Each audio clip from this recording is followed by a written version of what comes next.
1862. The Battle of Shiloh is raging in southern Tennessee. Also known as the Battle of Pittsburgh Landing, this conflict was known as one of the bloodiest encounters between the North and the South, claiming over 20,000 lives.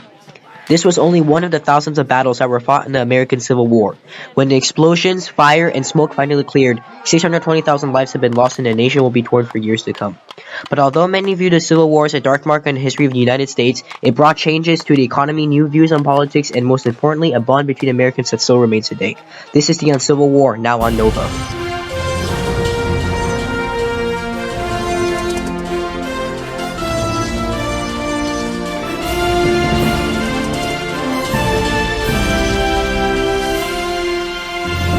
Major funding for NOVA is provided by the following.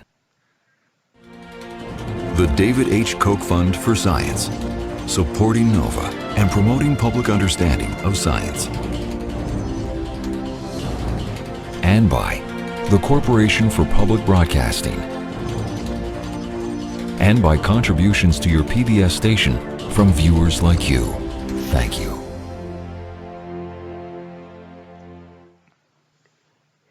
Slavery had been existing in the United States since the 13 colonies in 1776.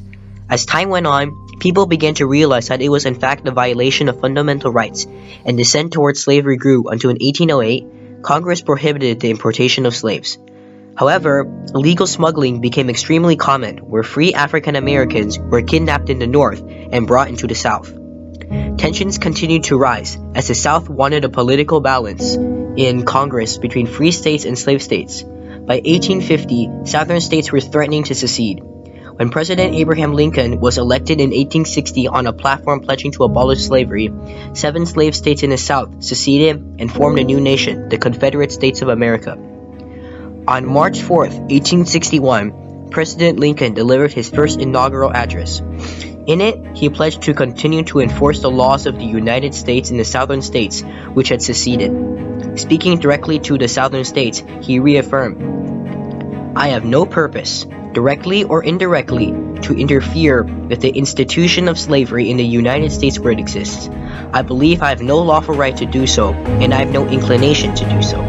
However, despite the negotiations, even warnings, on April 12, 1861, Confederate forces fired on Fort Sumter, marking the beginning of a war that would last for 4 bloody years.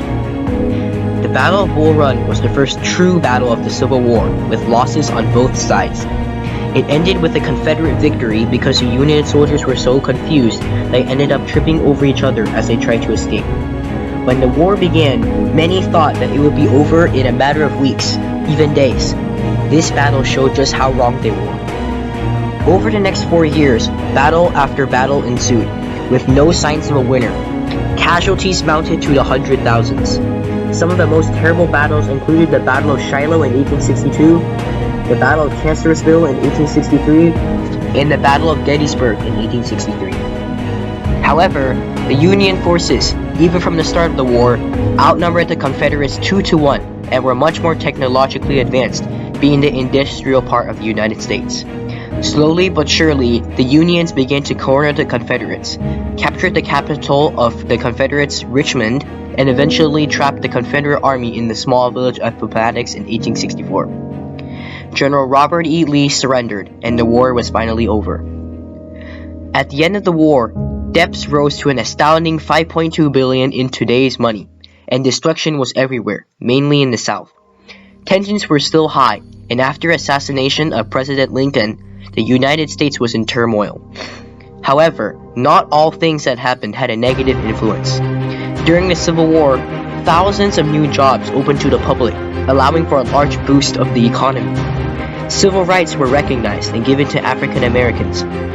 New environments and battlegrounds allowed for generals to make new strategies for war that would even be used in World War I. Technological advances, such as the railroad and the telegraph, were invented during the war, and would rapidly gain popularity and become some of the most important things in daily life. Most of all, the war allowed for Americans to finally bond again, for brothers to lay down their arms and embrace again, and for families to reunite. Today, The Civil War may be recognized as a negative event in U.S. history, but in a way, it proved to be a huge turning point for the U.S., both politically and economically. We would not be where we are today were it not for the Civil War. I'm Donald Trump, historian for the National History Channel, signing off.